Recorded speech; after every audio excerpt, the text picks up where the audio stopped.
এই পর্যায়ে বক্তব্য পেশ করবেন ঝিনাইদহ জেলা সংগঠনের অন্যতম দায়িত্বশীল জেলার সাংগঠনিক সেক্রেটারি, বর্ষিয়ান রাজনীতিবিদ, আমাদের রাজনীতি ময়দানের গুরু জননেতা জনাব আব্দুল আলিম।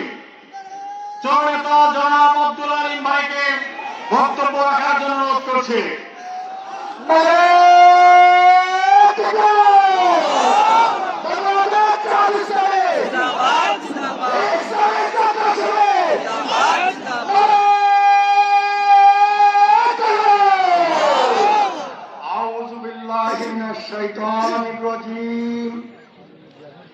বিসমিল্লাহির রহমানির রহিম।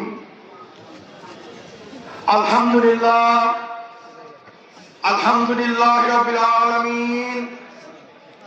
والصلاة والسلام على سيد المرسلين وعلى آله وصحبه أجمعين। আজকের এই বিশাল সমাবেশের সম্মানিত সভাপতি, বাংলাদেশ জামাত ইসলামীর সংগ্রামী আমির জননেতা অধ্যাপক আলী আজম মোহাম্মদ আবু বকর, উপস্থিত জেলা নেতৃবৃন্দ, উপস্থিত থানার উপজেলা নেতৃবৃন্দ, উপস্থিত ইসলামী ছাত্র শিবিরের নেতৃবৃন্দ, আমার সামনে উপবিষ্ট জেলাবাসী, আসসালামু আলাইকুম ওয়া রাহমাতুল্লাহি ওয়া বারাকাতুহু। সম্মানিত জেলাবাসী, আমি আমার বক্তব্যের শুরুতে স্মরণ করছি ওই সমস্ত শহীদদের নাম,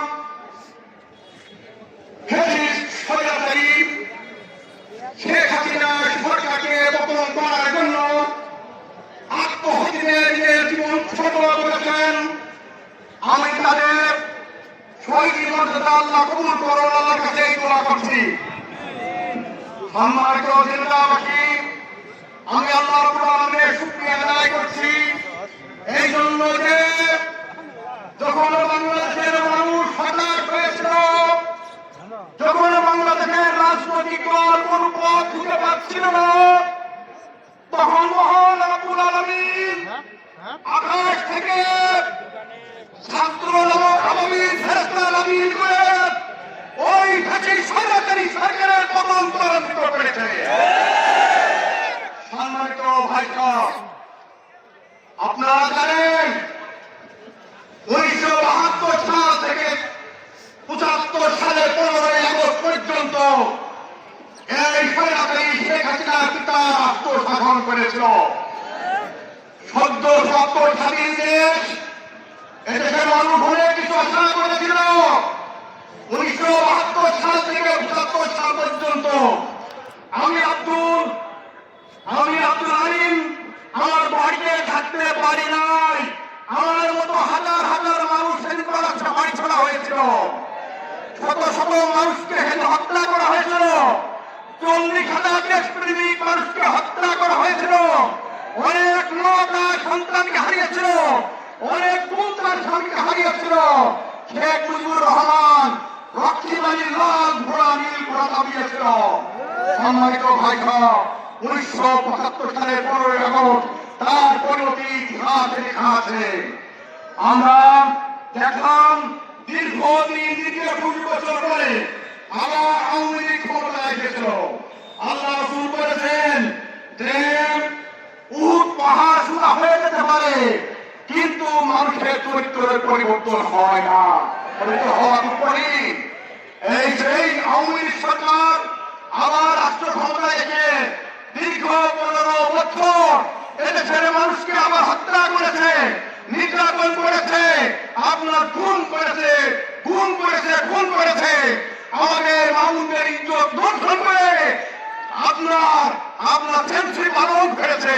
এই সেই আওয়ামী লীগ সরকার। সম্মানিত ভাই বাবা, আমরা যখন 1972 সাল থেকে 75 সালের ইতিহাস এই বাংলার জনগণের সামনে উপস্থাপন করেছি, মানুষ অনেকে বিশ্বাস করে নাই, কিন্তু আল্লাহ রাব্বুল আলামিন এই সরকারের 15 বছরের সকলে প্রমাণ করে দিয়েছে যে তার পিতাও যেমন ছিল তার কন্যাও সেই একই পথ অবলম্বন করে। সম্মানিত ভাই সব, আমি আমার বক্তব্য দীর্ঘায়িত করবো না। আমি শুধু একটু বলতে চাই, আল্লাহ রাব্বুল আলামিনের ঘোষণা হলো ইউরিদুনা লিউতফিউ নূরাল্লাহি বিআফওয়াহিহিম ওয়াল্লাহু মুতিম্মু নূরিহি ওয়ালাউ কারিহাল কাফিরুন। আমাদের আল্লাহ রাব্বুল আলামিনের এই বাতি নিভাতে চেয়েছিল, আমাদের দলকে নিষিদ্ধ ঘোষণা করা হয়েছিল, এই বাতি নিভাতে তারা চেয়েছিল। আজকে তাদের বাতি নিভে গেছে, তারা আজকে সেটা থেকে পলায়ন করেছে। সম্মানিত ভাই সব, আমি আজকে জেলাবাসী সহ খেলাদের বাসী থেকে বলতে চাই, আপনারা যারা আওয়ামী লীগ করেন, আওয়ামী লীগ করতেন, আমি আপনাদের কাছে সবাই অনুরোধ করতে চাই, জীবনে আওয়ামী লীগ করবেন না। আপনাদের কোন আত্মীয় স্বজন কোন সন্তানকে আওয়ামী লীগ করতে দেবেন না। কেন দেবেন না? এই কারণে দেবেন না যে নেতা তার অধীনস্থ কর্মীদের রেখে পলায়ন করতে পারে, সেই নেতার দল করা যায় না। আমি আপনাদেরকে অনুরোধ করতে চাই যে আল্লাহ নূর নিতে দিতে চেয়েছিল, কিন্তু আল্লাহ রাব্বুল আলামিন তার নূর প্রজ্বলিত করবেনি।